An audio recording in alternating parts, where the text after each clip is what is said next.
So let's continue with our subroutines. On the left hand side we have the original program which we've seen in the last video, which reads the characters from the keyboard and prints the characters to the screen. Now we're going to take the first part of this, which is the read loop. So this is the reading characters from the keyboard, and we're going to generate its own little subroutine.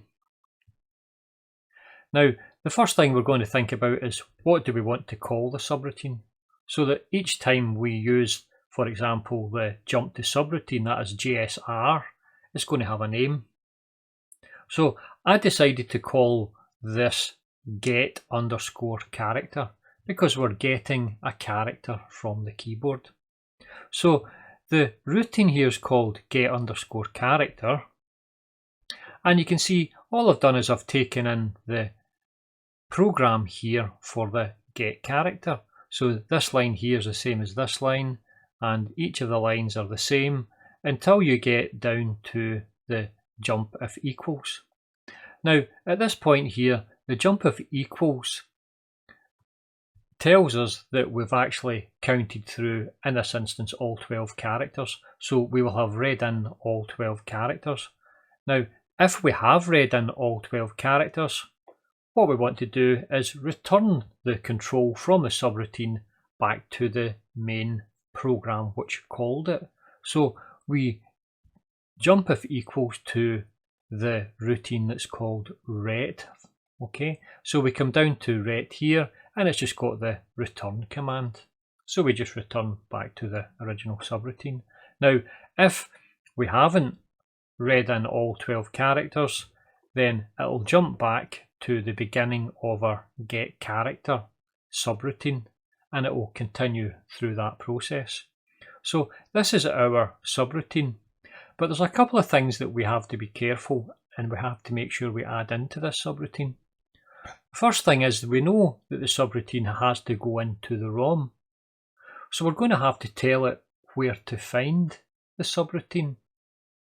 Now I've decided to place it in this address here, which is 0x150. Now it's very much kind of random. I've just picked an address somewhere within the ROM, but not at the beginning of the ROM, because at the beginning of the ROM I'm going to use that for little bits of our operating system. So I've used this start address here, so it means that it's going to store the value, this program within at that location, at the beginning at that location. Now the other thing to note here is we're going to have to tell it what the keyboard underscore input is. Okay, so the keyboard input is defined as this memory address here, 0x FFF0. Okay, so this is the entire program that we need to assemble. So what we'll do is we'll go ahead and we will assemble this. Now once it's been assembled, we'll have to go and save it into the ROM. So let's go do that now.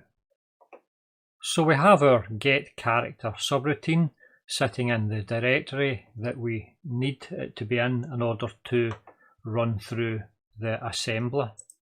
So we have the assembler here and we can run through this. So that's generated the assembly language. Now you can see here at the very bottom we have the actual output which we require for the subroutine. So what we will have to do is we will have to take these values and we will have to enter them into the ROM at that location 150. So I will go ahead and do that now. So if you head into the ROM, you can see I've actually already gone ahead and updated these values. So you can see at hex address 0150, I've put in the get character subroutine. Now again, you can get the subroutine if you head into your Python folder and get into machine code and you've got the machine code _H, and you'll be able to see the values within that output. So these are the values that we want to enter into our subroutine in the ROM starting at address 150. So that's them in here. Now those values will stay in here. Even if you were to close the program down and open it back up again, it will still be there. So let's go ahead and we will actually test out this little subroutine. On the left hand side we have our get character subroutine. Now this is the routine which we have already entered into the ROM, and we want to test this subroutine. So I test it with this little program here called test_get character subroutine. So it starts at address 8000, and again we have to set up the values in a register. One of the registers contains the number of characters, which is 12. The other register, which is the index register, contains the start address of our first character. Now once these have been set up, we can then jump to the subroutine. So we jump to subroutine get character. But of course this jump to subroutine get character is just another address, and we have to actually tell it which address. So we tell it the address down here, the EQU3 is get_character, which is this address. So we jump to this address.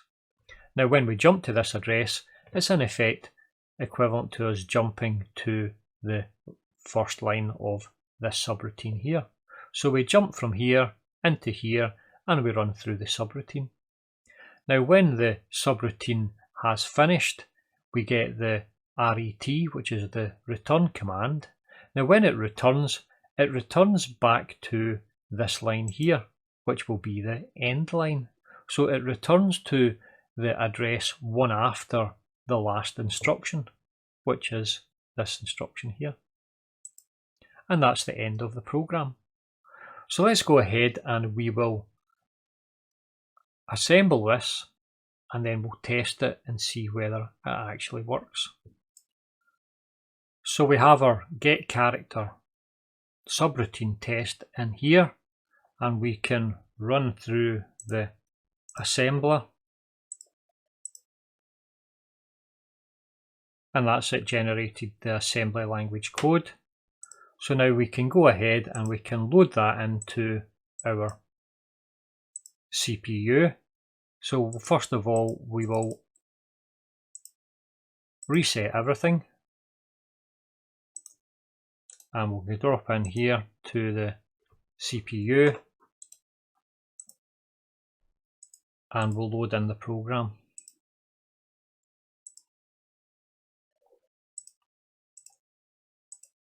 Now that's us ready to run the program. Now we still have to put in our hello world. Now whenever we run this, it should run the same way as the previous code ran, but the difference now is that we're going to go to the subroutine in order to run it, as opposed to running it from the RAM. So I'll just run through this now. And you can see here it's loading in these values and it's working through the same process. So when it's finished, in fact we can get in now and we can see it actually happening. So at this point here it will be loading up the values into the RAM.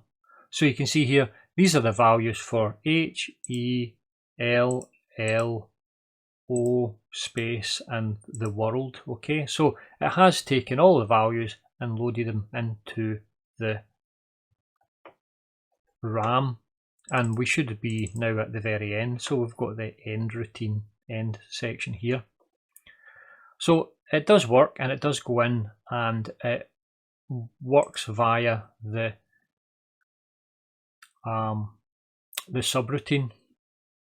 Now, what you can do, and I won't do it here because it's going to make the video far too long, we can go in here again and you could run through the whole process again. And we can reset it and load up the program again. And I do suggest you do this at least once to understand the whole process. Now what you can do is you can run through it one step at a time. So we can go through, again setting up with the stack pointer and then jumping to the first address of the program and then working through the first instruction, which puts the value 12 into register R1, and then we can see it. If you follow each of the individual lines of code, you'll be able to see it jumping over to the actual ROM and working through the code within the ROM as opposed to working through the code in the RAM. Now, as I said, I'm not going to go through every line in detail here, but you can work through with every clock pulse and you can chase up every single part of every instruction, and you can see exactly how every 1 and 0 passes through the CPU in order for us to jump to this subroutine and run through the program. But you've done this several times before and in the first course, so you should be able to go through and have a look through this for yourself.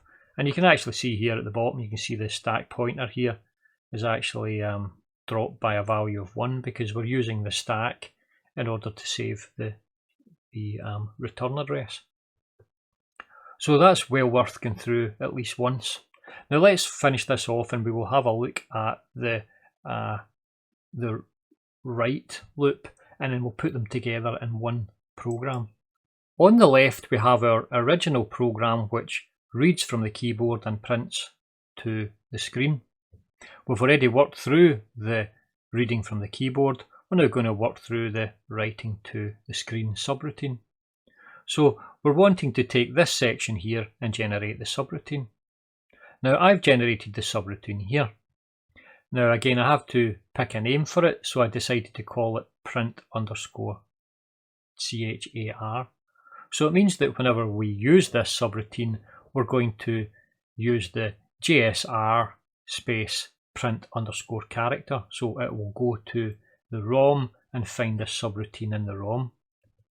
Now the first few lines are going to really be the same, so we're going to have our load IND with R0, screen R0, store R0, screen output, and all the way down here until we get again to the jump if equals. But this again, when we get to jump if equals, then we go to the return, and here's the return here, which gives us the actual return command. So it will return control back to the previous subroutine. Now, if the jump if equal isn't true, then it jumps back to the beginning of the print character subroutine, and it will continue all the way through, counting down until eventually it's done all of the characters and it's printed all of the characters.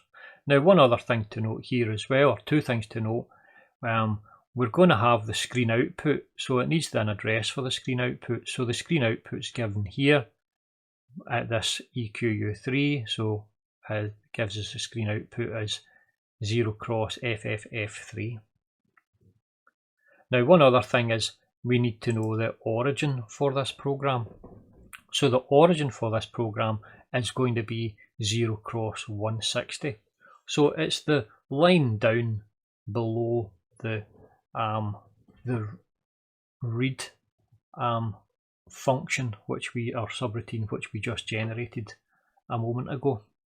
So this is our subroutine. We're going to have to then run through the assembly language and then take a copy of the output from the assembled code and then put it into the ROM at the correct position. So I'll just go ahead and do this now, and you can also go ahead and do it. So I have assembled that piece of code, and I have the machine code here in hex. So I've taken this machine code in hex and I've entered it into this address position here. So it starts at this position here, and I've entered the values in. So this is going to be our print character subroutine within the ROM. So what we want to do is write a program which again will test it. So let's do that now. So again, on the left hand side we have our print character subroutine which is in the ROM, and we have the little test program which will test to see if it works. So we start off at address 8000, we set up the number of characters on register R1, we set up the address at which the characters are stored in the index register. At this point now we're going to jump to subroutine print character. So at this point it jumps over to the print character, it goes through this subroutine here. Now when it's finished the subroutine, it will return control back to the calling function, which is the original assembly language code. So it will return back here, and when it returns back it will go to the next address after the jump to subroutine. So it will go to this address here, which is the end. And the only differences here now are we're using the print character, and also the address for the print character is actually 0x0160. So let's assemble this and we'll run it and we will see it working. I have the test print character subroutine sitting in the correct folder here, and whenever I run up the assembler I can type the run, and that's it, assembled the code. We can then take this code and we can load it into our CPU and the RAM.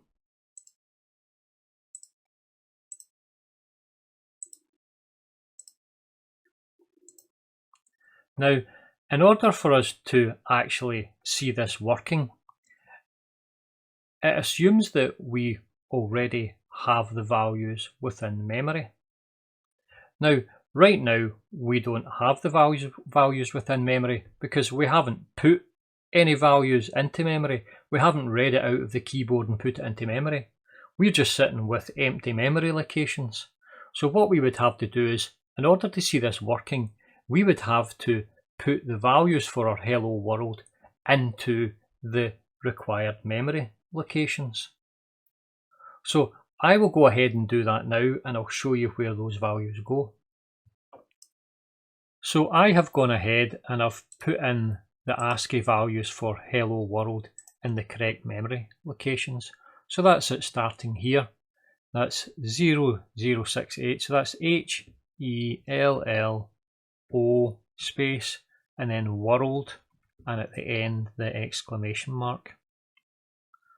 So now we're in a position to actually run the simulation.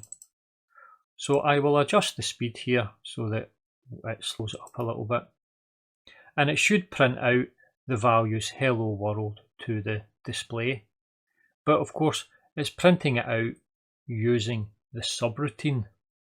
So let's run this now.